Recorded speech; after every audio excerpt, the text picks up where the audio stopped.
Hello and welcome to Celtic World, the podcast and YouTube channel that connects Celtic fans all across the planet. From Blantyre to Bondi, Springboig to Surrey Hills. Wherever you are, you're part of a Celtic world. And it's just the two of us here tonight at the moment. Kaiser, where are you in this great big Celtic world?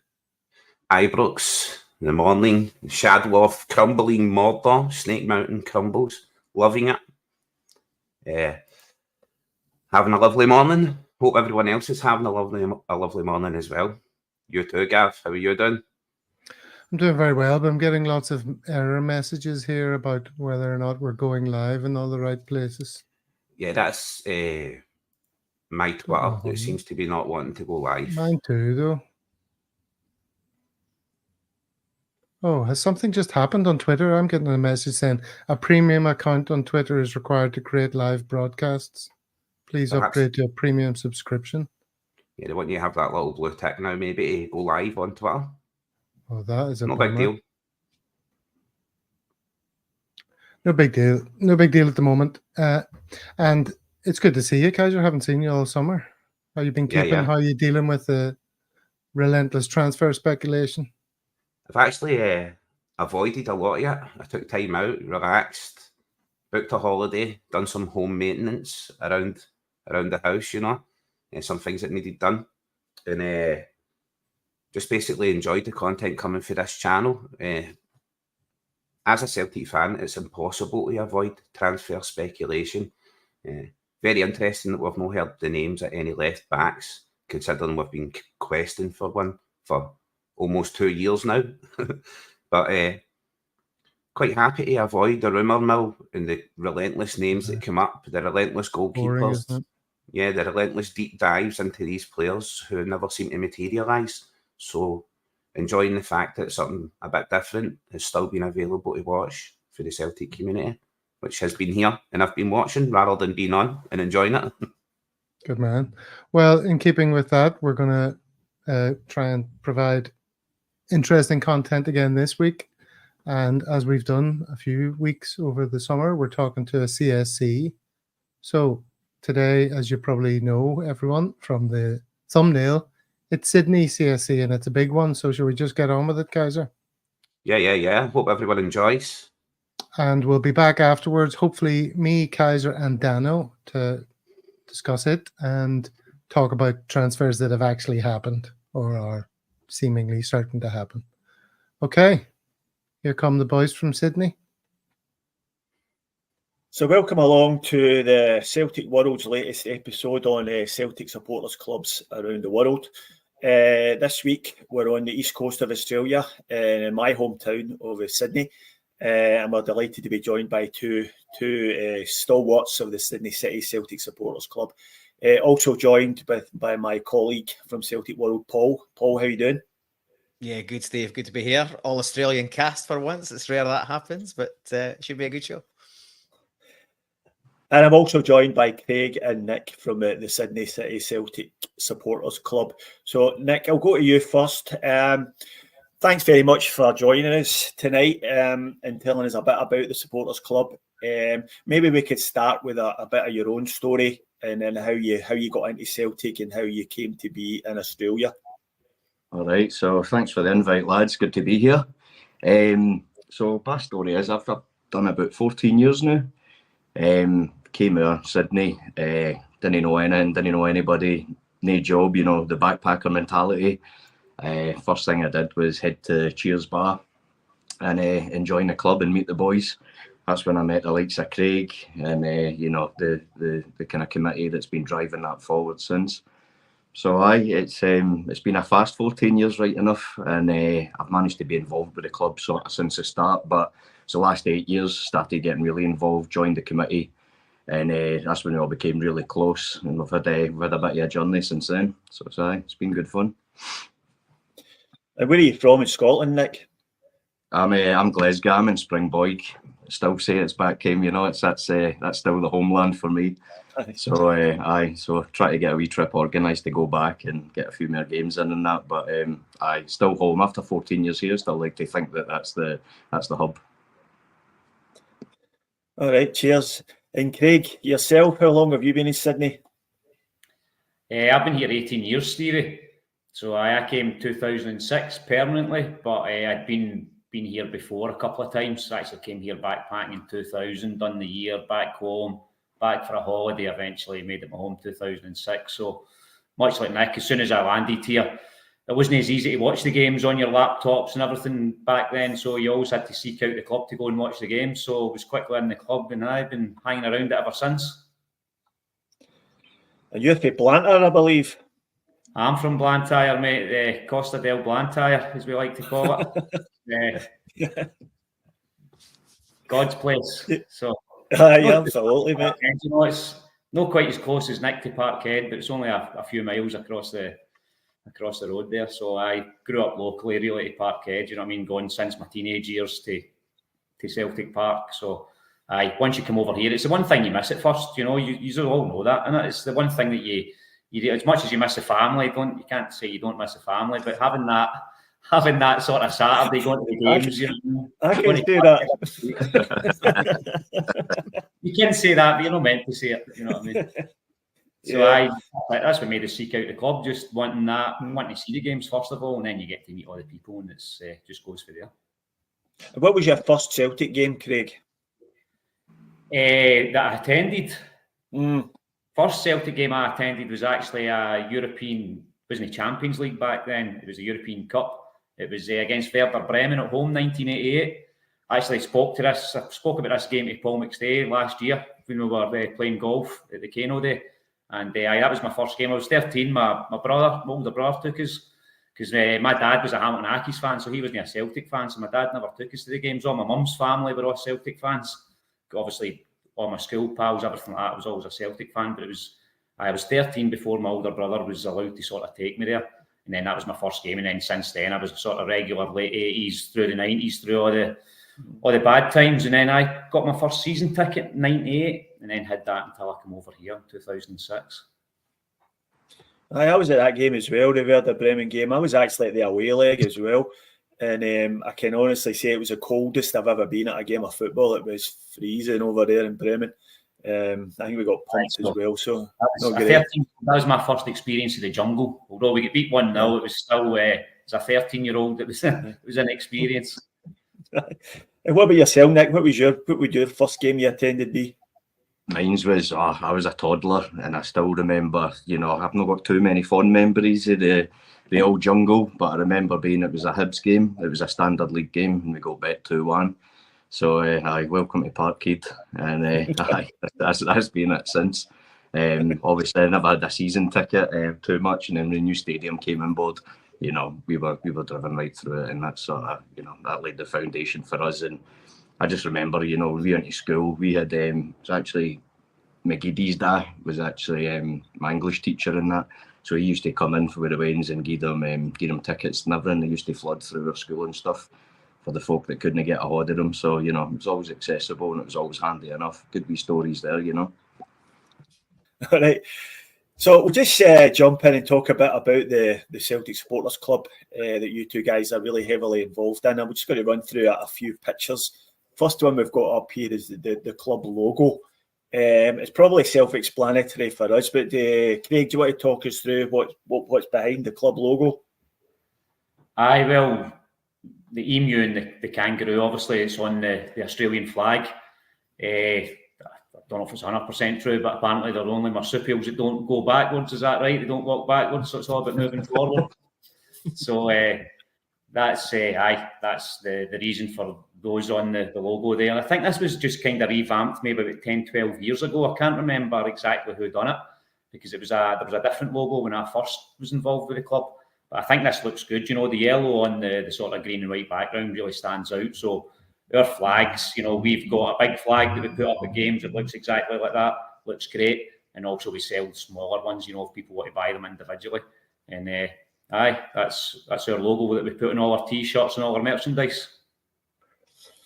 Yeah, I think Australia is the only country, if I'm right in saying this, Australia is the only country in the world that kills and eats both the animals on its national emblem. So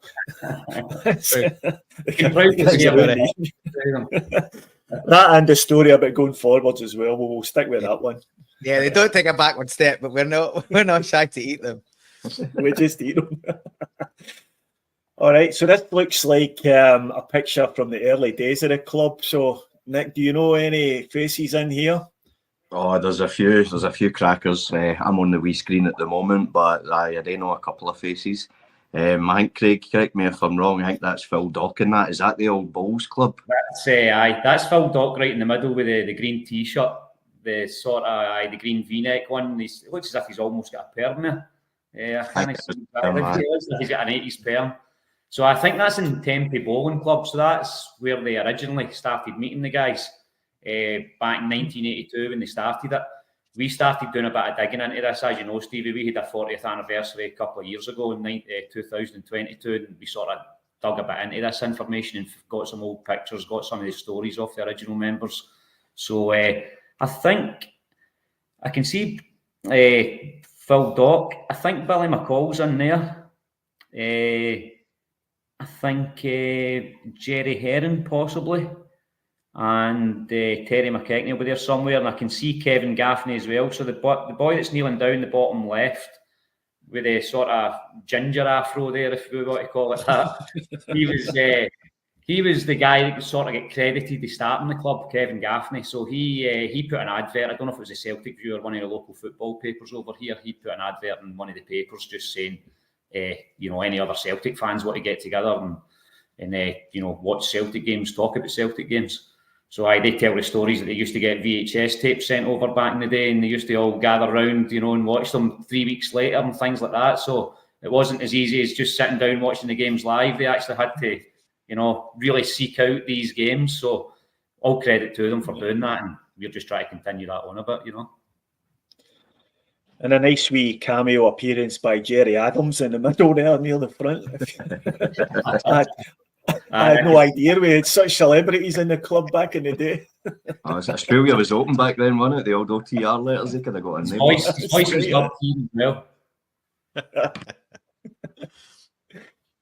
as well. Just talking about Mr. Gaffney there, actually, as part of the 40th that Craig mentioned, we did get one of the parquet stones. We picked one of the Lisbon Lion ones and got one for Gaffney that was obviously the founder and the starter of this, and they had that sort of integrity and morality, with the charity background. It wasn't just a bunch of boys getting together and watching games. That's been a club that sort of helped everybody out, helped out local communities here in Sydney, and he was we memorialised him. We got him, up in the wings. I think it's just in Craig. What was it again?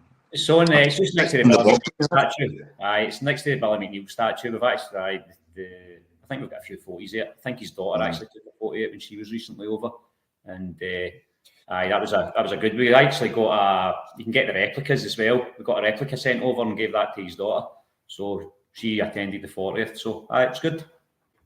You've got another picture here with a couple of famous folk in here. Nick, do you want to talk us through this one? So that flag's got a lot of history behind it. So I think Brian McAvoy was responsible for that. Brian's one of the stalwarts here in Sydney, one of the ex-presidents, and he's still about the club as well, and still singing the songs. And Brian still looks after Vegas and things like that, with the conventions and stuff. But that flag's actually got a lot of signatures, and it's been carried about the world. There'll be a few stories behind that one. I'm probably the wrong guy to ask about it. Craig will know a bit more of that than me, but I think where was that, Craig? Was that photo? Was that at Perth? Was it, or was that back home? Oh, this looks as if it's for a long time ago. I don't know. I've seen a few with Brian, and obviously a lot of the ex-players. You can obviously see a lot of the Lisbon Lions there. That could have been for any one of the events, whether that was in Vegas, whether it was in Glasgow, or whether it was somewhere else. It could really be anywhere. And I'm not sure if there was any caption with the photo. But it's definitely Brian. You can see John Fallon, Joe McBride, Bertie, Tony Roper even at the front there. I see him, Tony Roper. Yeah. So have you ever bumped into this flag? That flag ended up with hundreds of signatures. Brian used to take that, yourself, Stevie. Brian travels the world, supporting, following Celtic, promoting our club, and you used to get signatures over this one. He actually retired that flag. I think Brian might have that flag himself now. We've got a newer flag that we just hang up. You know, I think there was that many signatures and it was getting a bit old, that one. They didn't really want to sort of waste it by hanging it up all the time in the club. So we've got a new one now. Paul, have you ever seen that flag around, kicking around? Well, funnily enough, when Nick mentioned heading to Cheers when he first got there in what would have been 2010, I guess, I was kicking around Sydney 2009, 2010 for a 2 or 3 months while I was backpacking. So I was in Cheers a few times during that period. So passed probably cross Bhoys without even realising it. So I remember that club. When you said the logo changed, that's the logo I remember, and the flag I remember being up in the club in Cheers. So yeah, I've definitely seen it, and I've probably seen it on a few social media posts down the years as well. And there's another one here. Is this one in Cheers? Is that one taken in Cheers, or is that in Scruffy's? That's in Cheers. That's before the huddle down under. We done that in 2018. So that's just the guys that were all in the committee at the time. It was just before kicking it off, more or less, at the start of the weekend. So I don't know if he's know about the huddle down under, what they sort of do. If he's been to some of them, they used to do it every 2 years in a different city in Australia. COVID kind of put a halt to it. This is the last time we actually had one, was in 2018. It was in Sydney, and it was meant to be in Melbourne 2020. I think they tried to do it 2021 again, and just because of the COVID lockdowns, it kept getting cancelled. And now they're actually kicking it off again next year. So Melbourne are mixing in the huddle down under 2025 with their 30th anniversary. So that's all happening in October next year. But this is for Cheers 2018. And this one's down the stairs in Scruffy's, isn't it? Yeah. Aye. So we just after COVID, we got in a couple of lads, and like I said, there's a few volunteers that came in and helped us with some of the painting. And like Brickfield gave us the run of the mill, gave us the green light to create a Celtic bar. You know, they went and done up the pool table for us. You know, we got it spray painted and decked it. It's they've turned it into a nice wee place, you know. So it's good. It's a nice wee joint, you know, for people to go feel a bit at home in that. Good for the older ones if they want a wee quiet pint and stuff, you know, and a wee game of pool. I feel free, go in, head down to the basement, and aye, that's where we live these days. And who did the painting? I don't know if I'll not say his name. One of the lads that's local in Sydney. Very, very good artist. I think that was took 6 hours. We threw a few ideas, and before we knew it, there was a stencil up, and the pub was stunk out, and a few beers were had that night. I think he kind of took creative license, Nick, did he not? We'd only just a couple of small ideas, and then the next minute he's made it look as good as that. You know, I was right before the Celtic tour here in 2022 that we got that done, so it was perfect timing. And like, there's not many pubs over this side of the world who have something like that, and you know, it's brilliant. Yeah, very unique. I think we threw it out and we says, we sat down with Brickfield and we kind of discussed what the outcome was going to be. You know, we'll have a wee bit of graffiti on the wall, maybe a wee Sellick badge, and then, like I say, it grew arms and legs. And before we knew it, the European Cup was up there, and you know, Sydney City CSC all over the place. So they were happy with it, and people tend to enjoy it. You know, it's became a wee photo piece for the visitors and that.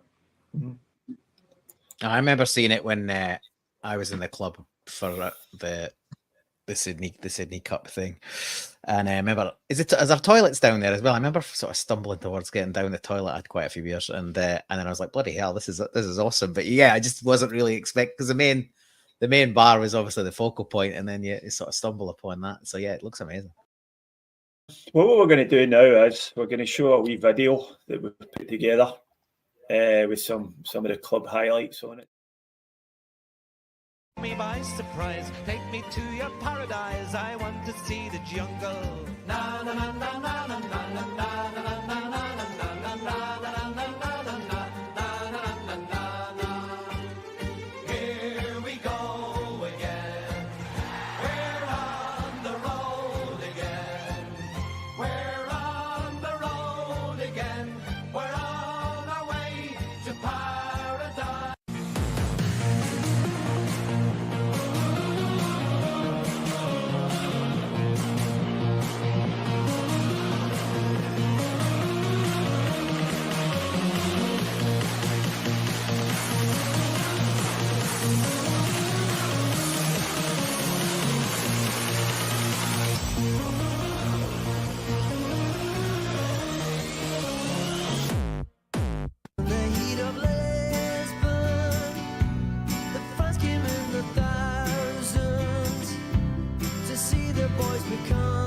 champions, 67. In the heat of Lisbon, the fans came in the thousands to see the boys become champions, 67. In the heat of Lisbon. Hi everyone, John Kennedy here. Just a quick message to thank everyone at the Sydney Celtic Supporters Club. We really appreciate your support. So on behalf of myself, the players, the manager, everyone at the club, we just want to say a massive thank you for your continued support. I know the extra lengths you guys have to go at times to follow the team in the club, but it's very much appreciated on our behalf, and hopefully we can repay that with some great success this season. I know you're on your Christmas barbecue, so hope you're having a fantastic time. I'm pretty sure that John McGowan's on the forefront of everyone's mind, so our thoughts and prayers are obviously with John, his family, his friends, and everyone that knew him. But also I'm pretty sure John would want you to be having a great time. I'm pretty sure you can have a drink for him and have a great time. So enjoy yourselves. Hopefully have a great Christmas when it comes along, and just wish everyone all the best. Take care. Hello Albert, how you doing? It's Tom Bhoys here, and I just want to wish you a very happy 70th birthday from everyone at Celtic Football Club. Your fellow Australian, I don't know if you're Australian, but just to say, Anne says we never stop. Well, I'm here at the training ground today and I never stop. So I just want to thank you for all your support, and I think that was best wishes from the Sydney City Celtic Supporters Club, who has a very special year this year. And I know there's a hell of a lot of events on, but we at the foundation as well would love to thank you for all the support you have done, and I hope you make it a very special year. Here's to two. Hail, hail!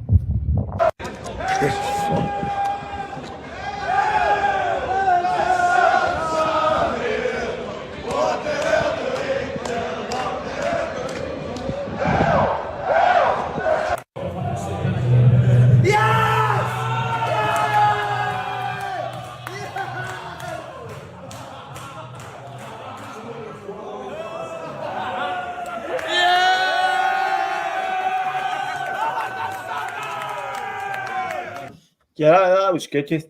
I think that was just stuff we pasted off your social media and everything. So there was a few highlights there. Nice wee message for John Kennedy, and a few sort of things we might talk about in a bit from the different club events. So we'll move on from that, and we'll talk a bit about the venue for the club. The club meets in Scruffy Murphy's right in the middle of Haymarket in the CBD. So I've just showed that in the map there in case anybody's not quite familiar with the layout of the city. And it's just on Goulburn Street down there. Do you want to tell us a bit about the venue, Nick, and how we came to be watching the games in there? Aye, so what it was a few years ago, look, it's it comes under the banner, it comes under the Brickfield banner, and Brickfield have been absolutely outstanding. Whereas, since I've landed, 14 years I've been, spending all my time drinking in Cheers Bar. And then up until very recently, we made that move. We thought it was the right time to take the Sellick club back to an Irish bar. So there was an opening at Scruffy Murphy's. And like I say, it falls under the Brickfield banner. It's the same ownership. And we knew that we could just get a wee bit of tolerance on, making the place a bit more, a bit more Celtic focused. There was a bit more avenues and opportunities for us to take on, and sort of, you have that. There's always that thing, I think in Australia you have the space where there's a lot of sports bars, a lot of big venues, but I think there's a particular group, and especially with the bigger games and stuff, it makes sense to having a place that understands, the type of people, the type of fun that you actually have in these nights out. So it was the right fit for us, and like I say, we went to Scruffy Murphy's, and it's been an absolute journey since. So we've been in there for a few years now. There's a lot of history behind that building. I believe a few years ago they were trying to build on top of it, and the developers have been pushed back and stuff. So fingers crossed that it's got another 100 years left in it. And I think, Craig, the challenges of running a Celtic supporters club in a city like Sydney are always going to be finding a place that's both amenable to having crowds of football fans in it, and two, one that's open essentially 24/7. Is that not right? Aye, that's definitely two of the main challenges. You know, it's all right when taking a big crowd in for the Glasgow Derby games, you know, taking 500, 600 people in, but they don't see the St Mirren games at 3 o'clock in the morning where you've maybe got 2 people watching them. So, you know, they have to be happy to handle both of them and they have to accommodate both of them. So it is challenging to get them. But as Nick said, Brickfield, who own Cheers and Scruffy Murphy's, they've been great with us, and it would have been only once they took Scruffy's over did we consider moving there because of the relationship with they guys. But it's been the best move for everyone, for them and us, I think. But they know what our expectations are now.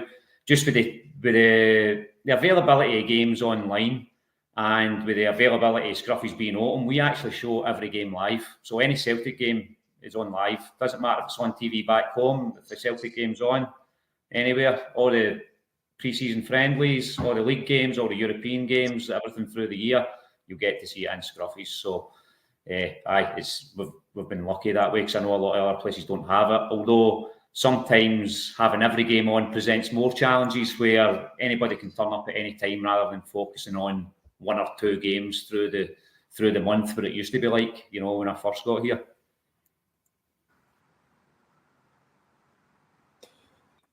Yeah, I mean, it's a great venue, isn't it? With some good old nights in there, especially the Rangers games.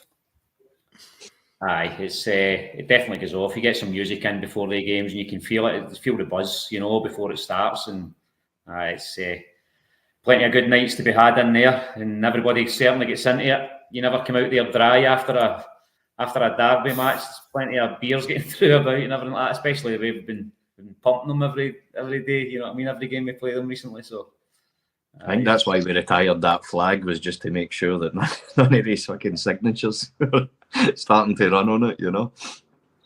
Let's keep that history there. Speaking about some of the music and, you know, the type of venue that it is, we've had some cracking bands and individual artists that have, you know, that are just local to Sydney, but that have, you know, that have done a bit of travelling. They've came out to accommodate Celtic, and you know, and Scruffy's have taken that on board and you know, set them up and got them in there. You know, we've had the likes of Joey Bracken, Marty Higgins, Jerry Glacken in there, you know, just to name a few.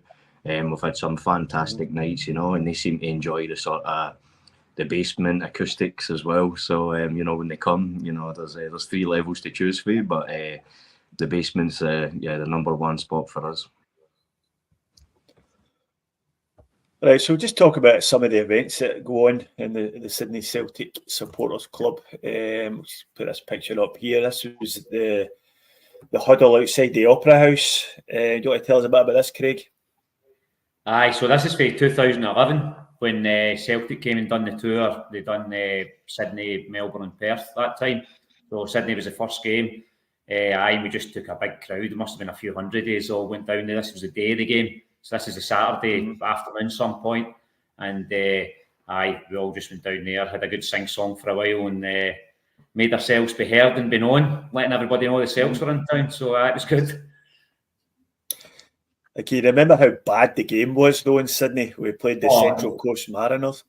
I remember we get beaten. The most other memorable thing about was all the people that were pitch invading that day. If you remember, they were all jumping on the morph suits. There was about 10 people with morph suits running on the park that day for some reason. I don't know what was going on, but that was a brilliant weekend here in Sydney, because this was actually not long after there was a group of us all just come back to Vegas. We'd been over to Vegas for the first time at the big convention, and while we were over there, Celtic announced pretty last minute they were coming to Sydney. And then it turned into this. So it was about a month or 6 weeks of chaos. Yeah.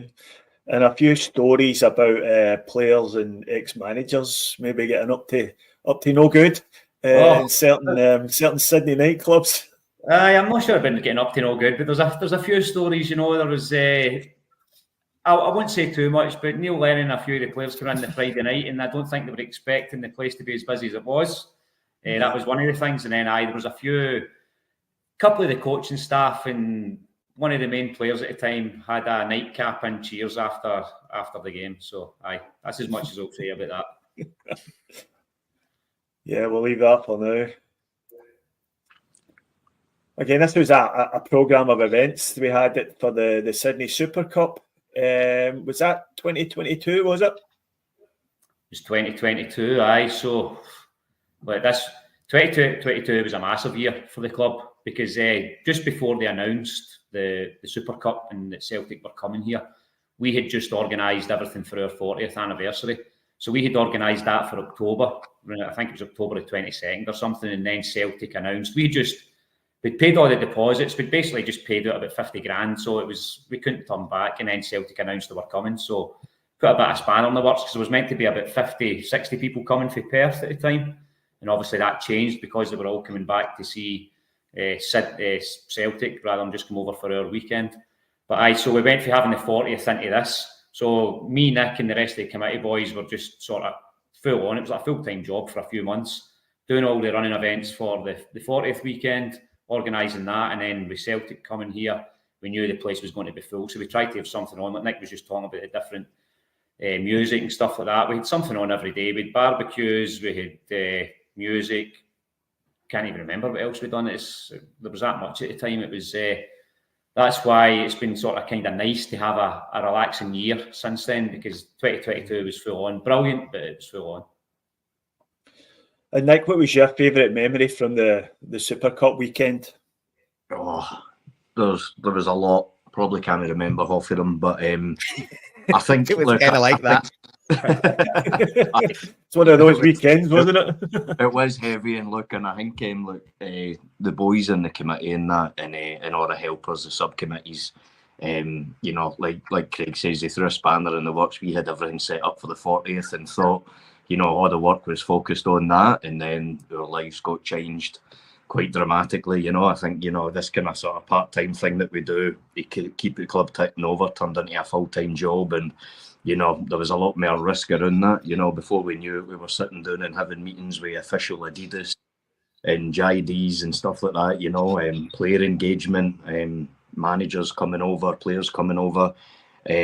It was brilliant, and, you know, and Sellick took us through that. So it was, you know, there was a big learning curve. But I think memories, look, I think it's easy enough to say, oh, the game was great, or this function was great, that concert was great. But do you know what it was? It was the travel and support. It was some of the people that were turning up from New Zealand, Japan, Scotland, Ireland. You know, they were all there for a jolly for a week to come and see Sellick again, and it felt like an away game. So they brought that atmosphere with them, you know. We generate a good atmosphere inside the pubs, you know, particularly the Huns matches and things like that. But I think having that live football, and obviously there was a bit of a buzz around, you know, Rangers getting canned and Everton coming into play, and everybody just having a bit of fun around that. And the whole city was buzzing. The place got drank dry, you know. Like, I think one of the best memories about it was sitting in Scruffy's, and the place was, you know, we were ordering gin and tea and all that, you know what I mean? Because the place was empty, you know. The Lord Mountbatten Hotel up the road had fucking ran out of drink, you know what I mean? They were all running about trying to accommodate us. So I think that, you know, for zero trouble and a lot of people being happy and drunk over the course of that week, that was just a good memory all in, you know. All kind of sinks into one. You guys did it. Like, obviously, the rest of you are local to the club, but obviously I've travelled over from Perth, and you guys have done a phenomenal job. When we rocked up on day one and saw that there was something on every single day, and there was stuff on post match, and like, we'd all brought our missuses, so we didn't come just with the club, so we had to ration the amount of time we spent in Scrubbies. But was in there a few times. I think it was probably after the Sydney game on that night,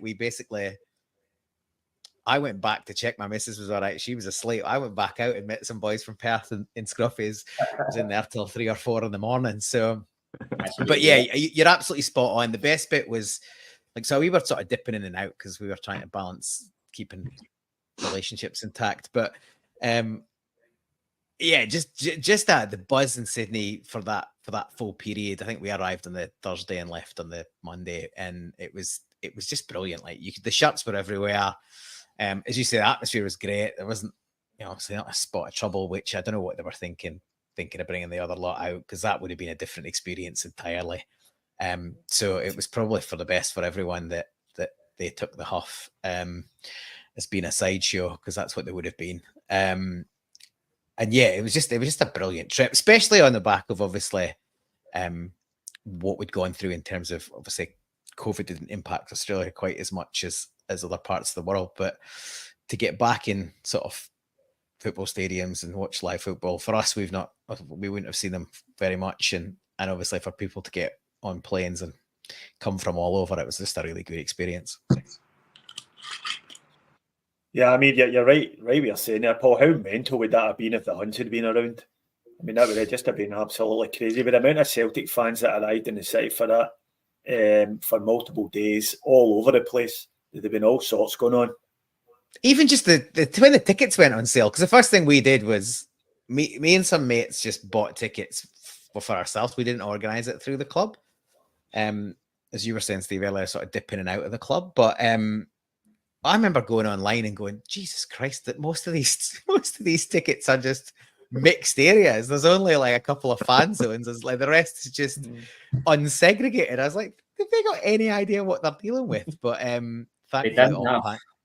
Clearly. They obviously didn't.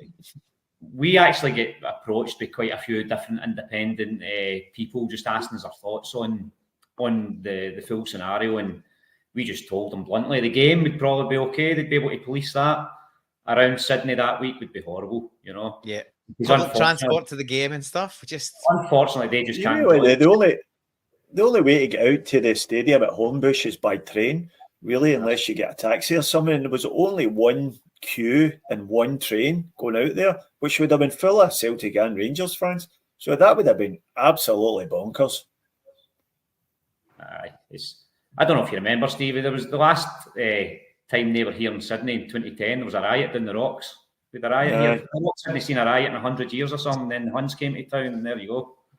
Right. All right, so got one here, I believe. Thankfully, these flags are positioned to cover a lot of really white bodies there. So I believe this is in Vegas. Any of you two guys been to Vegas? I am in that photo. I'm right in the middle of the Sydney one there with the shades on. Oh, yeah. So you are, yeah. I've been to Vegas about 6 times for the convention. So this was last year. Funny enough, there's only 3 guys in that for Australia. Sorry, 4 guys in that photo for Australia. That I'm the one in the middle of the Sydney flag, and then the one over the CSC, the Perth CSC, is Jock for Melbourne, and the 2 at the end of the Perth flag is Kieran and his boy Martin for Perth. This is just last year we were all there because it was one of the quieter Vegases last year because they'd done back to back. A lot of the guys in that photo are my mates for Blantyre, so I just representing the Oz CSCs there. Another great trip though. Never disappointed with Vegas. Yeah, I think it'd be a good idea for me and you, Paul, to get Gav to pay for us to go over to the next one, just for a reconnaissance mission to see what it's like. You know, just investigative purposes only. I think big one next year. Yeah, I doubt we'll get Gav to stretch to a pint. Never mind. Never mind a plane ticket to Vegas. Still waiting on the t-shirts. Well, yeah. So, Nick, this was the Kano Foundation charity golf tournament last year. Do you want to tell us a bit about that? Aye, that's a cracker. That's actually, see on the calendar, the busy calendar that we do have, that's one of the events that I personally look forward to because, you know, we've done it a few times. I've always had a golf day.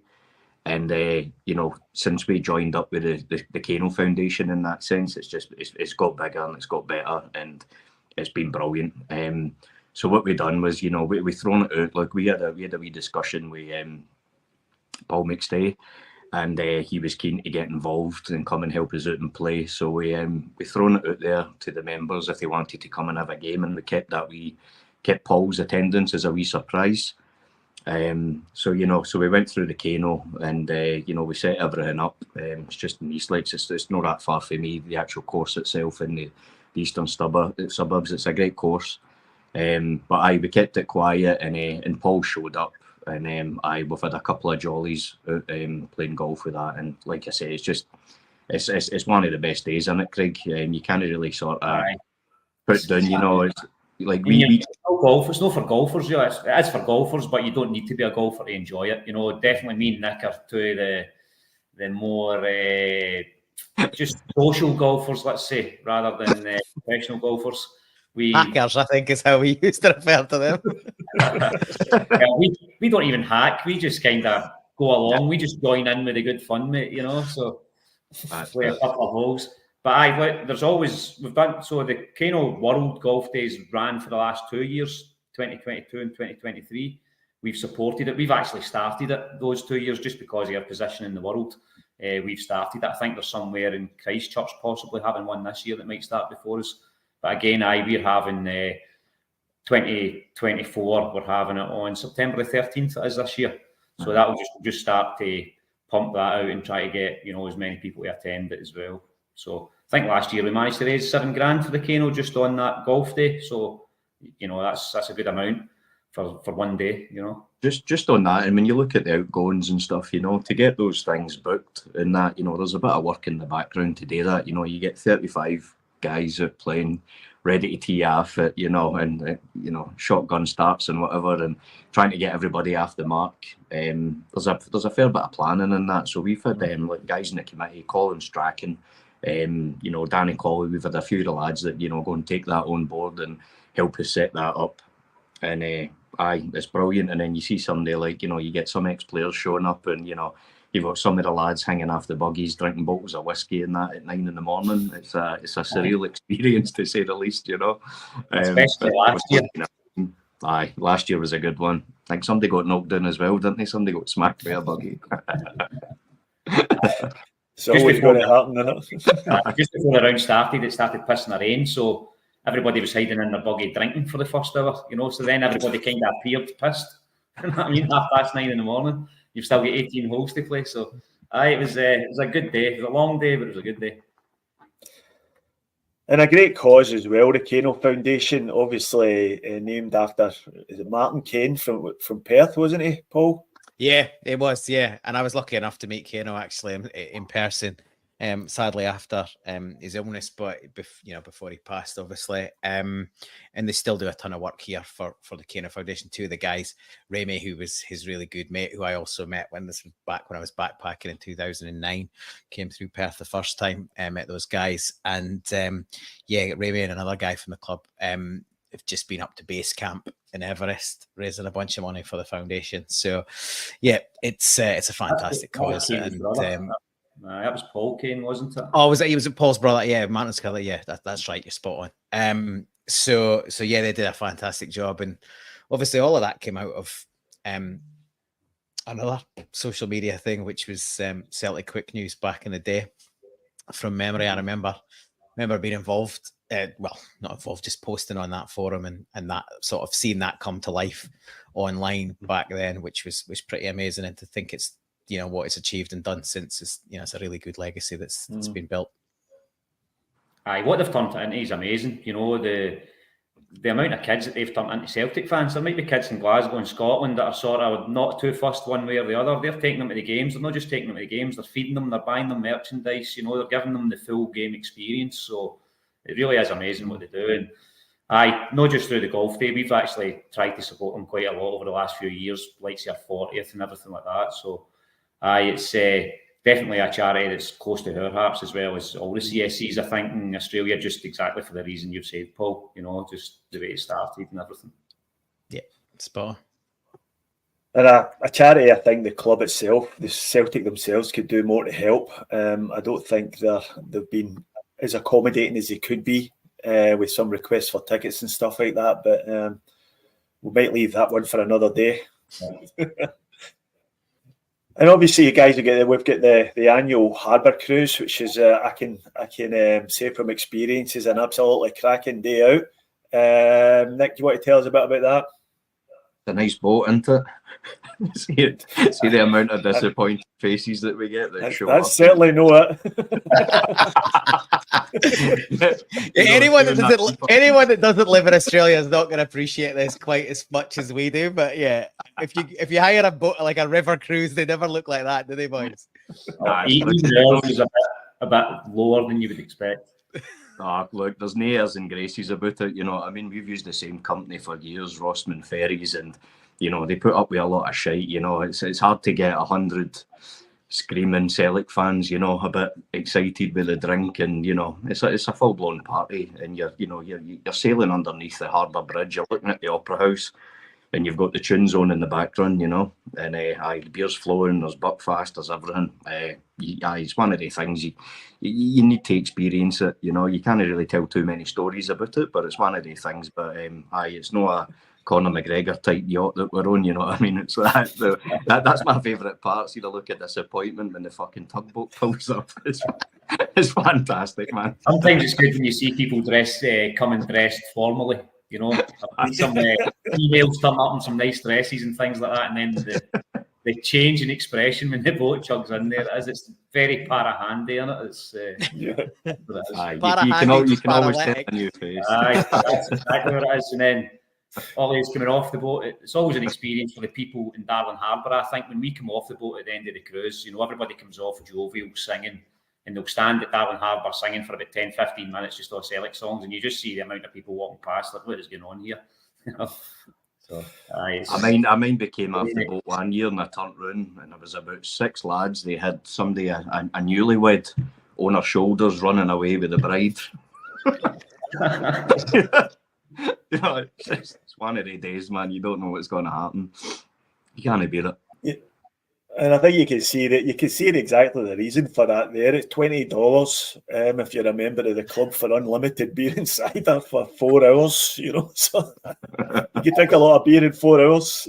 You can. That's worth your membership itself just to go to that day. It's nobody leaves disappointed. It's like any of the events that we've ever put on. I don't think I've ever went to an event through the club that it's not been good. Whether it's a harbour cruise, whether it's a barbecue or the games or whatever, it's just there's always a good atmosphere there. Everybody's there to enjoy themselves,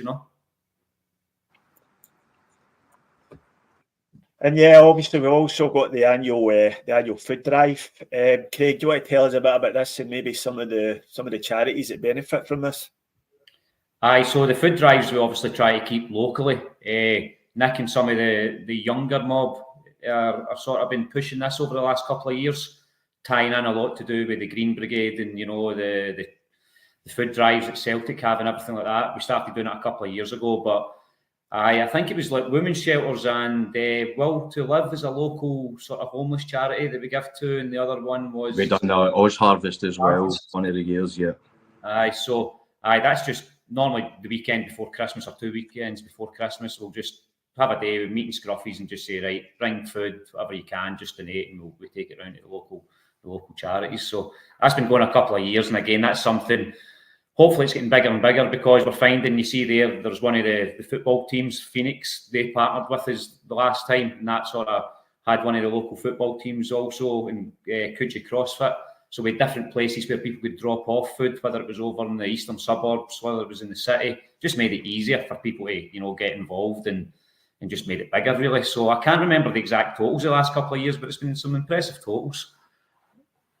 It's amazing what you see, look, like Craig says there, the teaming up with different sort of bodies that aren't really anything to do with the Sellick Club, but we've got Phoenix, Coogee CrossFit, and, we couldn't do it without they guys, there's folk taking time out on a Saturday, providing vans, working with the logistics with us, the pub, it's good seeing that wee community come together, and it all falls under the Celtic banner, so it's always good to give a wee bit back, because we've everybody talks about the banter years and stuff like that, and that's very good. But I think when you've got a club, and it means a wee bit more just to go that one step further and try and give a wee bit back as well as enjoying ourselves. So thanks to our members and all the people that get involved locally to do that. So shout out to all the ones. Well said. Yeah, that's brilliant. Well done, guys, for that. So we'll move on now and talk about a few famous faces that have crossed the paths with the Sydney CSC down through the years. Not sure who that guy is, isn't I right? I believe he was a manager at some point in the past. Aye, I don't know. He moved on, and so did we. That's bloody Melbourne. It's a messy divorce, wasn't it? It was a quick one, wasn't it? Yeah. Aye, that was actually in Glad. No, that was it Dundee or something? That was Colin Stratton, one of the committee members, was in the last photo, and I think that was just after COVID. No long after Ange had joined. That was the first time he was back, and he says he just seen him, shouted on him with the Sydney flag, and he came over and got a photo. Aye. We've had a few debates about Rod Stewart on the pod, Paul. I don't know if you've been part of them.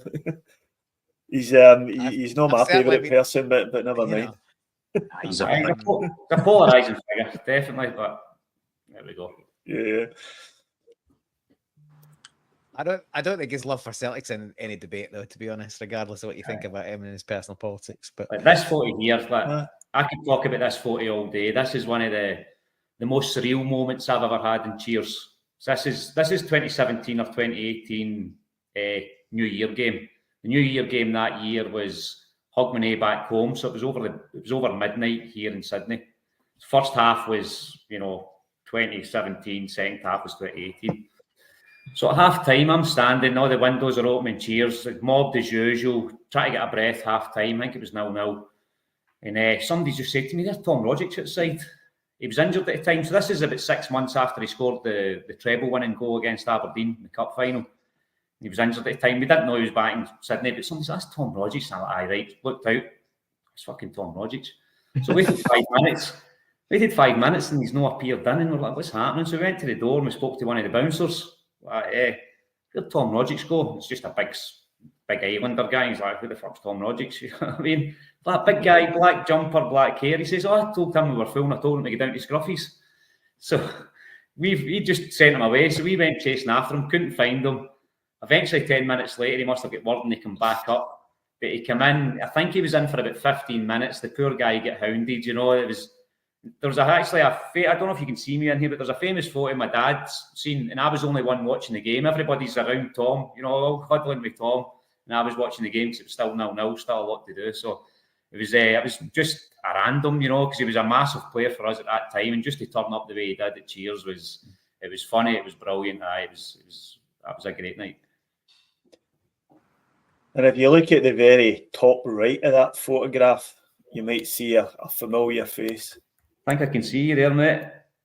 That's me there. I remember that night well. A few years ago. Clean shaven as well. It was surreal, but I think he only lasted about 15 minutes. I don't know if it was his brother or his manager or agent or something like that came in with, but I think he lasted 15 minutes and he had to get out. It was just too chaotic.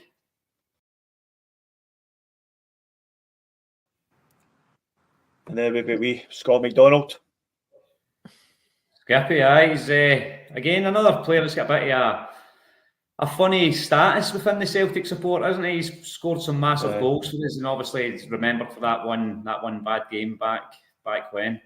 So when Scott came over here for once he joined, was it Western Sydney? I think he went to Melbourne for a month or two, and he came up to Western Sydney, and we got in contact with him. My sister's actually friends with his wife, and we got him into the club, and I became quite friendly with the CSC down here now. So it's good that we can get the likes of him in. He's been a brilliant ambassador for the club. Any events that we've had, we'll give Skippy a ring and see what his plans are and get him involved. And he played a lot. He helped us a lot actually, the club, for the 40th, and obviously Celtic coming off the back of that. Skippy was involved, and he made a lot of the connections there with the team between Celtic and the folk, the kind of the advertising companies and that were doing. I don't know what you'd even call them, Craig. There was a certain term for it, but getting us involved with the sort of the player engagements and stuff like that. They were the events company, Kojo. They were the ones that put the event on down at Circular Quay. With the players and everything like that when Celtic were here. Yeah. To answer your question, Steve, he's up in the Gold Coast now. Is he? Gold Coast Knights, I think he's the manager of. They've been going pretty good as well. They're ones to keep an eye on. Good calibre there. I went up last Christmas. Went and caught a game in that with Skippy and everything, and it was brilliant. It was a good experience to go out and see the ground and what they're doing over there, what they're doing with the young players and that. It's a really good setup. Have a look at them. And there's another one with Ange getting presented with a Sydney City Celtic Supporters Club jersey. I guess that was after the training day down at Allianz Stadium. It was actually before that. We've done quite a lot of work. So Tony Hamilton's been a great advocate and a good ambassador for us as well over here. So the Celtic Foundation, that's a charity that's really close with the CSC in conjunction with Kano. And we were fortunate enough to be invited along to a day when, you know, we had Ange coming back with the players when they were coming back out to play Everton and that. We actually got an invite down to the new stadium, the opening of that. And that's that picture there's an absolute belter, you know. Celtic went and donated a top for us. Obviously the 40 years that you can see on the back of it, that went towards a good charity auction to help us raise a bit of money for the foundation. And that's, you can see there, Albie just stood down. We just had our recent AGM. Albie's been running the club for the last few years. Absolute cracking president. And big shout out to that guy. Can I ask Miriam? And that's he's one to watch. He's a cracker. And this is a five-a-side tournament. It's a five-a-side tournament for last year.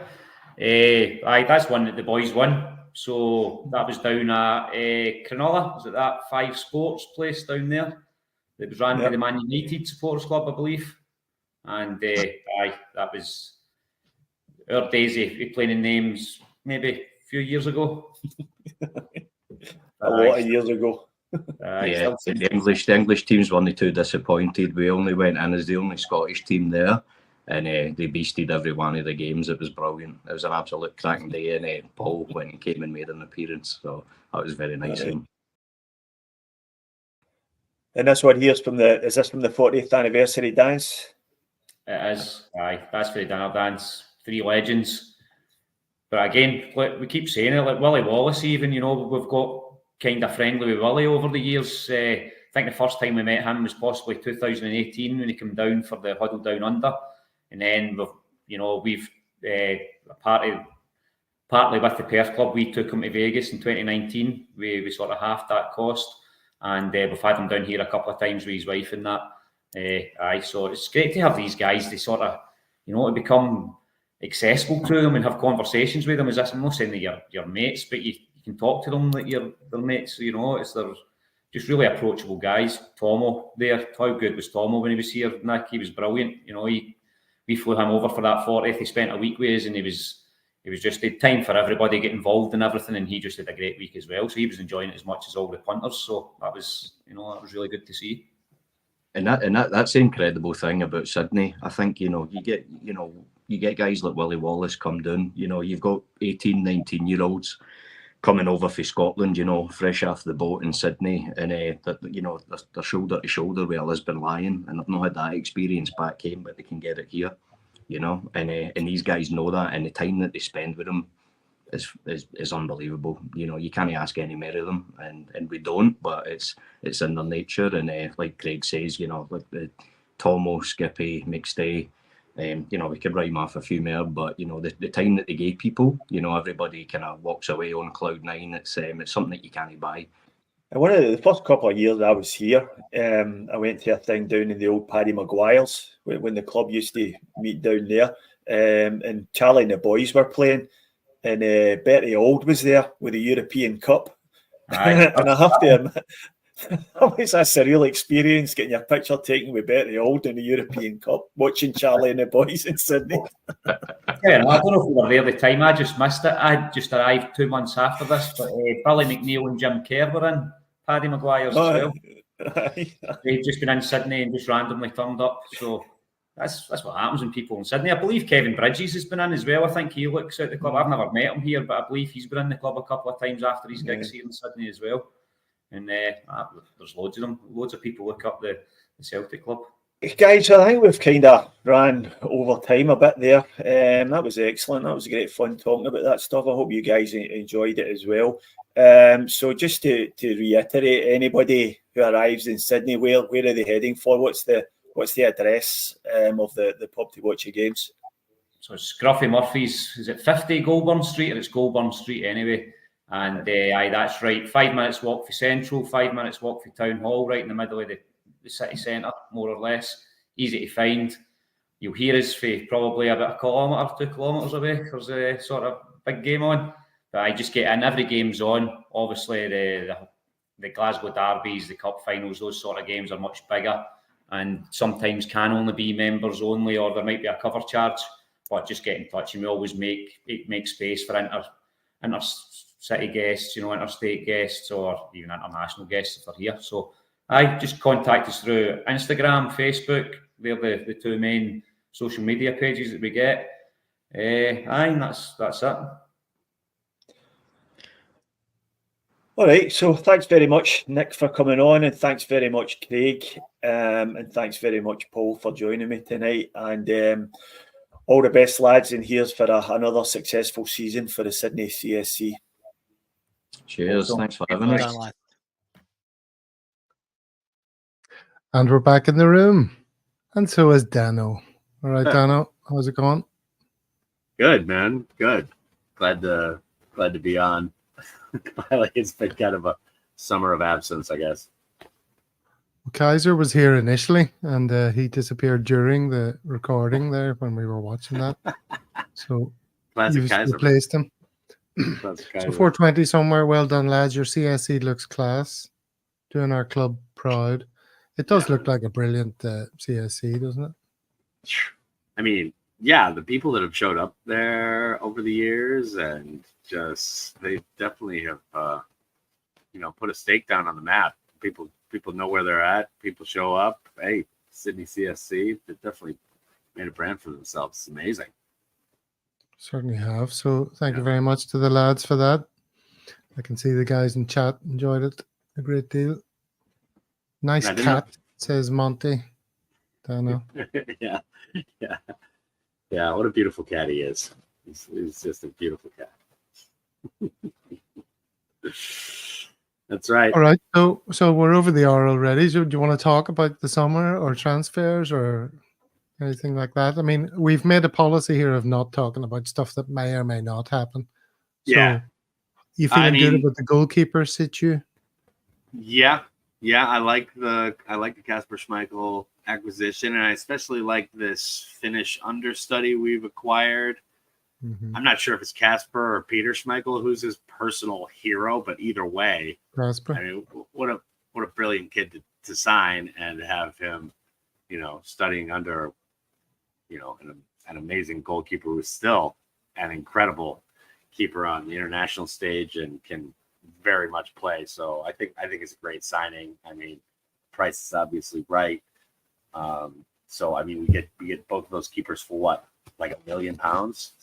Good bit of business. And yeah, Paulo Bernardo, that was like 3.5 it ended up being. We probably got some kind of sell-on clause with them, but I mean, good, economically sound business going on at Celtic Park. And I mean, everybody just kind of wets their pants and rages on this stuff non-stop, don't they? I mean, it's still so early in the summer. I know we're headed out on tour in the USA, and like everybody in an ideal world would like to have everybody together.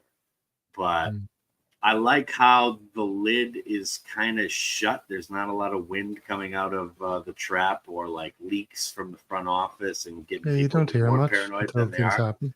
Yeah, they've kept it pretty airtight. I mean, that's one thing I've very much noticed over the past few years. Like ever since Ange arrived, front office, rumors, potential transfers and stuff like that, it's pretty airtight. You don't hear a lot coming out except for some pretty obscure places where it seems like it's just speculation. So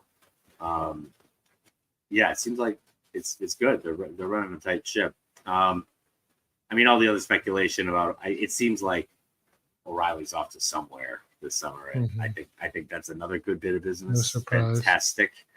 That's going to be good money for the club, and we'll see what happens. I really like Bernardo getting signed, man. I'm big on it. So, and what do you obviously, we still need to see a fair bit more for us to be remotely happy. Obviously, Sure. We don't want to be getting to the end of the season with very little else done. But there's no point in freaking out until you know what the result is, and we're only halfway through the game. So I mean, admittedly, supporters are on edge to a certain degree, and for very good reason. Last year's transfer business was undeniably poor. I mean, Sure. but who knows what's going on in the background? And I think, especially if we get Ida through the door eventually, that's a very important signing. And you would think they feel pretty confident about doing that, having already sold off to Ghent. So yeah, it'll be interesting. Ghent. Yeah, Yeah, it's hard. I mean, I'm not sure what's going on. Yeah, like these. I mean, good club. Like, I'm not trying to, but I just don't pay a lot of attention to them. Yeah, you just can't say their name or whatever. Yeah, right. Just have no idea what's going on. But I'm obviously sorry to see have gone. Sure, as a Korean, as an obviously Korean ethnic person, but I think he's got loads of potential. He's going to do really well down there, and you would feel like the club is pretty confident of signing either Ida or somebody else on their list that gotta be would give them their good second option to first choice striker for the future. And I if it wasn't Ida, I would be shocked, but we'll see what happens. Yeah, it's gotta be. I would have thought. It's gotta be, man. Gotta be. But I'm excited, man. We should do. I'm thinking. August 4th is coming up pretty quick, so that's the opener, right? Who we got? Kilmarnock? Somebody? Flag Day? Yeah. So, but before then, what have we got? Well, next week we're going to start receiving videos and photos from our roving reporters in America. All of our US-based CSEs are going to be sending us stuff, and then the week after next, we're going to have 3 of them on to tell us all about the tour and their experiences of it. So that'll be good. And then that'll bring us back up to the start of the season, pretty much. We'll be back after that, kind of. Yeah, perfect. It's interesting where we're playing, playing down in DC and going over to Notre Dame for funny a football game. Notre Dame, as you call it, is in South Bend. And I'd heard of Notre Dame for years, and I only ever heard of South Bend whenever Pete Buttigieg entered the political scene. I'd never heard of a place called South Bend, but I'd heard of Notre Dame. Yeah, forever. Right. And I did notice a lot of people when they're talking about, and it wasn't just you or people on the show who are from Europe and they're not familiar. It's like they're giving it the French Notre Dame or whatever. Yeah.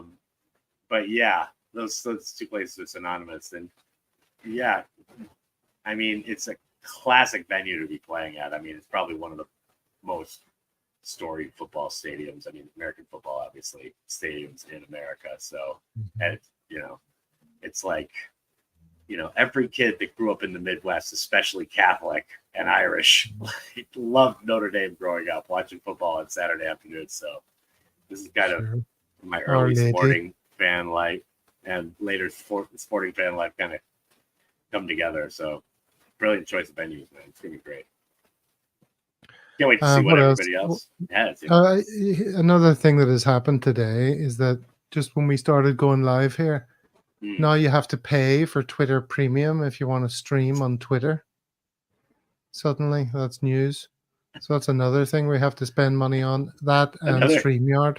And everyone talks like they did in that chat about, we have to get Gav to send us to somewhere, like as if there's a budget, as if a Celtic World makes any money.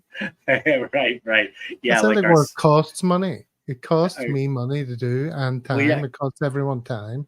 Yeah, so, I mean, we don't have any sponsors. We're just doing this on our own. Yes. So any images you have of us raking in the YouTube biggins or anything is not really happening. So that's definitely not happening. But I mean, I don't know. I've got a little something that we might do next year. We've just gone over the 1,000 mark, so we could do a whole YouTube monetization thing. I'll have to look into that. This thing with Twitter kind of strikes me like, you remember when they were having everybody pay for the blue check mark for it's the same idea. It's the same kind of idea, and it's going to be a disaster. Money. Nobody's going to want to do that. Well, I'm going to do it, I suspect, because it doubles our viewership. Well, also because I'm sort of planning a little You know, I'm always joking about the sponsorship from Boiler Company, as Craig Young says. You know, or boner pills, or yeah. get 100% of your claims, G4 claims. You know, we're not going to do something like that. There might be something a little bit closer to home that puts a few quid in the coffers just to break even. It's never going to make tons of money, just to pay for stuff like StreamYard, maybe this Twitter thing, bit of software, you know, for videos and that. Yeah. 420's keen on the Manscape as a sponsor. So boilers, boner pills, and baldy ball bags is what we said. Those are the three big ones. We're always big on alliteration, aren't we? Yeah, we are. Or a steel company. We get a steel company to sponsor us. All right, Dano. Well, there's no point in us just blethering away all night. It's good to see you. I haven't seen you for a little while, and It's been a bit. Yeah. Yeah, and that was fun to catch up with Sydney CSC. Yet again, we do an interesting show, or a show that is at least trying to do something instead of go round in circles, talking about absolute nonsense. What does that mean? I don't know what that means either. I was like, what's the 10? But maybe listening to me saying those words about the alliterative words, which may not be appropriate for an 11-year-old to hear. Yeah, well, I don't know about that. Well, anyways, sorry about that. All right, Dano. Thank you for popping in. We'll see you next time you're on. And of course, you're going to be leading the charge for the drink alongs all season, are you not? Yeah, most of them. I don't think I'll do them every week, but yeah, definitely drink alongs. Can't wait for the first game. It's gonna be great. I'm gonna have to.